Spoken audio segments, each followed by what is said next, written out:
Hey, salut, aujourd'hui je vous parle du dernier film de Jordan Peele, un film d'horreur qui s'appelle Us. Nous en français.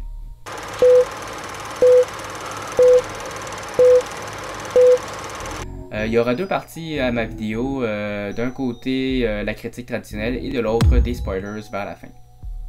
Je vais aussi mentionner que j'ai vu le film seulement une fois, donc ça se peut qu'il y ait des choses que j'ai manquées.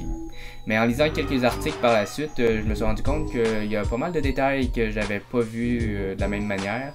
Puis je pense que le film est quand même mieux que je pensais. C'est quand c'est capable de te remettre en question, je pense que c'est ça la beauté d'un bon film. Là. Il est pas parfait, on va se le dire, mais très intéressant. Donc je commence avec ce que j'ai adoré du film. C'est assez solide parce qu'il y a des concepts super intéressants. J'ai vraiment l'impression que le réalisateur s'est laissé aller à fond cette fois-ci.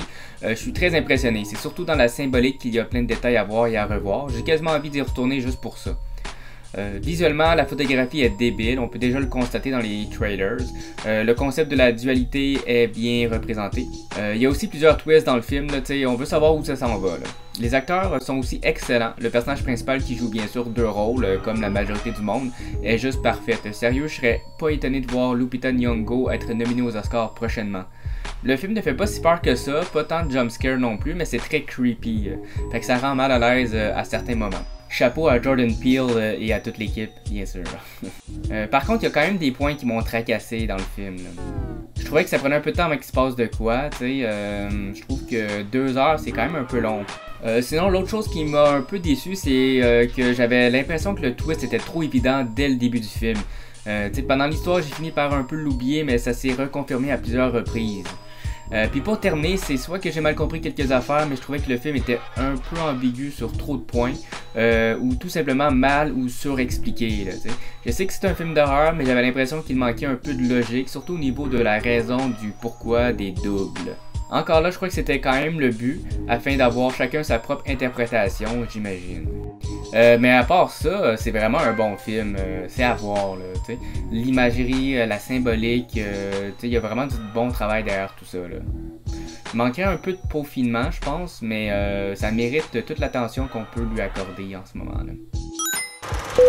Et maintenant, la section spoilers telle que promis, parce qu'en sortant de la salle de cinéma, j'avais quand même pas mal de questions. Premièrement, je comprenais pas trop l'utilisation de tous ces clones. Ouais. C'est genre le gouvernement qui a produit tout ça pour contrôler la population, mais comment et dans quel but? Alors un instant, je pensais même que c'était peut-être une sorte de créateur au-dessus, là, surnaturel, genre Dieu, qui avait mis en place ce projet-là dans ce monde. C'est tant qu'à aller dans la science-fiction ou dans l'illogique, là, tu sais. Hein? J'essayais de trouver une raison pourquoi il tuait les vrais, puis pourquoi faire la longue chaîne humaine. Puis je trouvais que ça faisait pas vraiment de sens, tu sais. L'idée des tunnels était intéressante, mais invraisemblable aussi.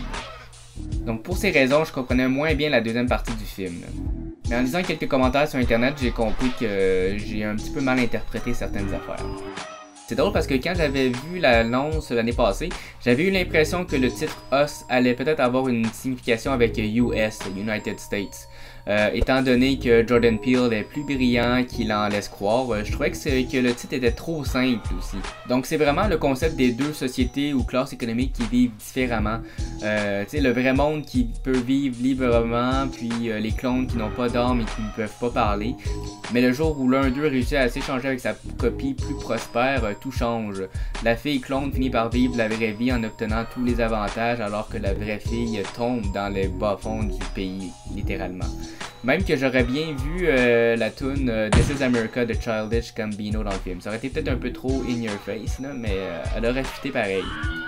La méchante fille a pris la place de la bonne fille, mais avec un bon milieu, elle a pu bien se développer, alors que l'autre a fini par devenir folle et à vouloir se venger. C'est assez compréhensible quand même. Le fait qu'elle décide ou ordonne l'opération Hands Across America est un peu n'importe quoi, mais vu que c'est l'une des dernières choses que la petite fille a vues à la télévision dans le vrai monde, ben c'est sans doute pour ça que c'est son plan finalement. Là. Je dois avouer que j'avais plus ou moins vu ça de cette manière-là quand j'ai vu le film, mais c'est l'idée derrière qui compte et je trouve que c'est quand même bien pensé. Juste un petit peu moins bien exécuté par contre. C'est vraiment plus en regardant des vidéos d'analyse que j'ai fait des liens, puis que j'ai tombé sur ces détails que je trouve que c'est plausible finalement. Bon ben c'est pas mal tout pour ma critique, je dois avouer que j'écouterai plus la tune I Got 5 on It comme avant. Donc, comptez-vous aller voir le film? Et pour ceux qui l'ont déjà vu, ben, qu'en pensez-vous? J'aimerais bien avoir votre avis sur ça. C'est surtout pour savoir si on a compris les mêmes affaires, t'sais. Sinon, ben, je vous laisse là-dessus, puis on se revoit pour une prochaine vidéo.